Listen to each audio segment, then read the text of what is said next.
Hey, free-to-play gang, welcome back to another video. Yes, I'm not wearing my headphones because I just took a shower. But anyway, let's take a look at Holystone Tyrant, especially on the 10th difficulty, and afterwards we'll talk a little bit more about the shop. So for Holystone Tyrant, this is going to be a Shimmer type, and here are the skills in quick succession. So the first is going to be Elemental Force, deals damage to all enemies, basically your entire team. And if the caster do not have any elemental forces, which is any of these, silver rimmed buff. Okay, take note that it's silver rimmed, which means that you can strip it, but you cannot absorb it. So do remember that you cannot absorb it, right? And furthermore, you can buff block as well, which is something that we're going to take a look at. Now, gains a random force and applies additional effects based on the force it gains. So the thing is, whenever he attacks with this skill, he's going to apply whichever buff he has. So that's going to be very dangerous. You do not want to be frozen.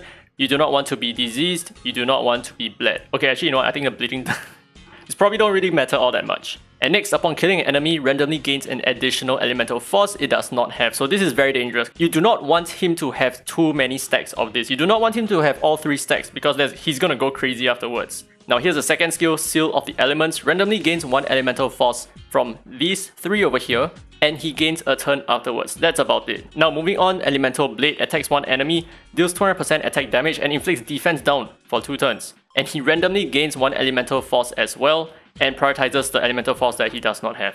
So pretty much the same thing, all of his main 3 skills over here would give him these extra buffs. So that's something that you want to be careful about, but do take note of the ways that we can deal with him, right?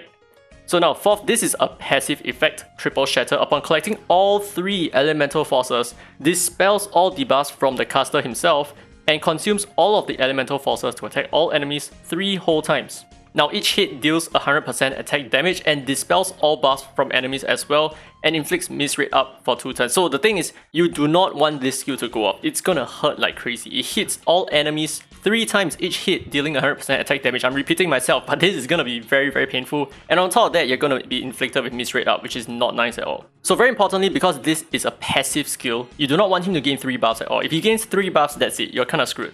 So how do you prevent him from gaining 3 buffs? So number 1, you can use buff blockers, and honestly in my opinion, I think Biondina is probably the best pick over here because her normal attack has a 100% chance at max to inflict buff blocker for 2 turns, which is really huge for this fight.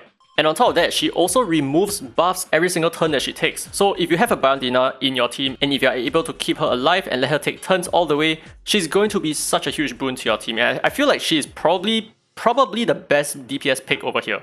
And furthermore, she has a lot of damage on her 3rd skill as well, because basically the boss will not have any buffs when you have Biondina in the mix. And obviously another choice is going to be Gaius. Now the thing is, you may not have Gaius, but you can always use the free Gaius. Oh wait, where is the free Gaius? The free Gaius, who has a Zeus Relic set, I believe. Yeah, he has Zeus Relic set, and his stats are pretty good. In my opinion, these are really good stats. So he's going to work really well regardless, and you're going to be able to abuse him for the buff block. Now in terms of other options for buff blocking, there are a few. There is Zora as well, but I think Zora is okay as a buff blocker. She's not tremendously useful because she has a cooldown of 4 turns. And another one is going to be Chalmers, who may not necessarily be such a great option in my opinion. So the reason why Chalmers is probably not going to be such a good option because his 3rd skill is the one that applies buff blocker, and it causes him to lose 40% of his current HP, which is probably not very good in this fight. So apart from buff blocking, what else can you do? You can strip buffs, that's correct. So what are some of the great options for buff stripping? I think in my opinion the best is probably going to be Henria. This is no cap, okay? Because her normal attack has a 100% chance of dispelling 1 buff from the enemy. So whenever she takes a turn, she's going to heal your team, and she's also going to strip buffs from the enemy, which is pretty nice. And the thing is, if you need a little bit more HP, this is where you can get a little bit more of that. Now as for the rest of the espers on this lineup, there are a few other debuffs that I think work really well for this boss. So the first is going to be a slow debuff. So Dahlia is going to bring a lot to her kit because her 2nd skill with a cooldown of 2 turns inflicts speed down, which is huge for this boss fight. And furthermore, she gives your team AP, crit rate up and attack up as well, which is always nice to have. And another option that is really good is going to be Gabrielle. Okay, I feel like she's pretty decent in my opinion because of the immunity that she brings and the attack debuff as well, and the defense break on her 2nd skill. But apart from that, I think she's okay. But she's gonna help a lot with the 1st wave. Okay, so without further ado, let's take a look at some multi-battles. And this is not all, by the way. We also have to talk a little bit more about the active thunder matrices that exist over here. So what's most important to me is probably going to be the assault matrix over here, which is allied espers deal 15% more damage to targets without buffs, and when allied espers are buffed, the damage is increased by another 10%. So ideally you want to have buffs on your team. That's basically it. So that's where Gabrielle is going to come in a little bit handy, and Dahlia as well, right? All the just constant buffs on your team, and you're going to deal a little bit more damage that way. Now for this fight, ideally you need to have a defense buff or you're going to have a bad time. And the thing is, Henry, even though she's frozen and all that, she's still gonna passively heal, so that's still gonna be fine. She's still gonna perform her task as intended in the first wave. But apart from that, I think we are doing pretty okay. As you can see over here, a big heal with an Astral Witchcraft proc. That's always good to have. And we would be able to deal with the first wave without any issue whatsoever. They do land some freezers and stuff like that, but the thing is, that's where the immunity comes in very handy from Gabrielle. And that's pretty much it. Now, the boss wave is going to be a little bit more challenging because the boss hits really hard. Okay, he hits really hard on his first skill over here. So just be careful of that. So you will need some of your buffs. And the thing is, like me right now, Gabrielle is short on buffs. And what's very important is to have shield. Okay, that's the minimum that you need. See, there you go. I dropped my Bernardina by more than 50%. And that is before including the shield effect that she had. But as you can see over here, whenever she takes a turn, she's just going to strip whatever buffs that this boss has. Which means that her third skill is always going to deal a lot of damage. And we are pretty much good to go, right? And every now and then... Okay, wait, there's a buff over here. Let's see whether our... Yes, we are going to remove it, right? Yeah, there you go. Gaius just strips it like that. And that's pretty much it. It's a pretty decently fast time in my opinion. I think this is doing pretty okay. But obviously, a lot of it is due to the Thunder Matrix that we have showcased a little bit earlier on. And that's about it. So this boss is not terribly difficult because everyone has access to Gaius. And I think Gaius is probably the biggest gatekeep over here. Oh, can we see the stats? Okay. Yeah, as you can see, Gaius is dealing a tremendous amount of damage. But I think his Bernardina is also doing pretty okay, so that's awesome. So I'm just gonna go ahead and let this multi-battle itself, and we are gonna talk a little bit more about the rest of the event, which is basically just a shop. I mean, the story, you can just go ahead and finish up the story on your own. I will not spoil you anything because I do not even know what's happening in the story. I skipped everything. Okay, but anyway, yeah, don't look at this. I have some work to do. But let's take a look at the Thunder Essence shop, right? But in order to understand what's important, we need to take a look at the boss and how much resources he drops. So he drops 40 Thunder Essence per fight, right? Just 40. And each fight costs us 8 stamina as well. We can't actually check it out. But yeah, it does cost us 8 stamina. So every single stamina is going to grant us 5 resources. Well, obviously that is if you are tackling the hardest difficulty. But for the rest of this video, I'm just going to go ahead with those numbers because that is probably where most of us want to achieve anyway. So let's take a look at the Thunder Essence shop again. So there is going to be the name card here, and like I always say, the name card is not an important thing. You buy it if you want it, but apart from that, you don't really need it. And another thing is a Super Sound Matrix. I know I'm jumping a bit here and there, but this is probably going to be the most worth it item over here, just because of how scarce these can be. So essentially, a Super Sound Matrix is going to cost you 100 stamina, that's about it.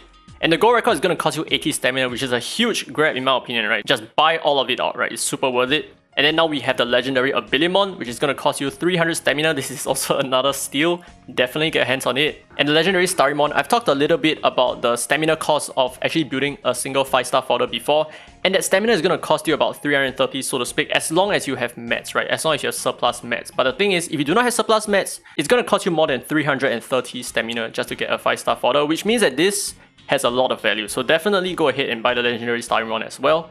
And for the Shimmer record, it cost you 300 stamina, so I do feel like it's still well within the realm of it being valuable. Although most of us are just probably going to get a Layla after 300 stamina, right? Now moving on to the relic bonus for 2 hours, I do feel like this is a definite buy because of how cheap it is. It only costs you 80 stamina for you to get 50% the amount of your relics that you would normally get otherwise. So as long as you can farm really fast, this is going to be a good item. So the thing is, I have quite a few of it. I do not know how many I have right now. I can't check right now.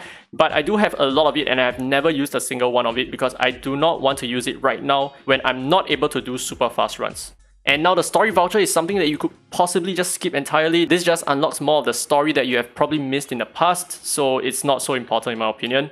And finally, we have the Thunder Blind Box. And from our experience with the Thunder Blind Box over here, chances are it's probably not an item that you want to chase at the start. It's probably something that you want to get out of passive income generation from the depot itself over here. So as you collect resources throughout the rest of the event, you're going to dump it right into your Thunder Blind Boxes. So that's about it. So that probably summarizes the rest of this event. I don't think there's anything else left for me to talk about. As for a showcase for Nick, I may or may not do it depending on how much time I have. But the thing is, I'm not entirely very stoked on using him. I have tested him quite a fair bit, but let's just see about it, right? So that's about it for Static Shock, and it is quite an interesting event. It's definitely something different, something that we have never experienced before. And obviously the missions are going to be quite well rewarding, right? So it gives you a bunch of stamina as well. So the more you grind, the more they give you back. So that's pretty cool. So yeah, that's it for this video. Hopefully you guys enjoyed the video. If you did, don't forget to leave a thumbs up. It really helps the channel. And subscribe for more Dislyte content. Now with that said, this has been Dairy Free to Play. And as always, I will see you in the next video.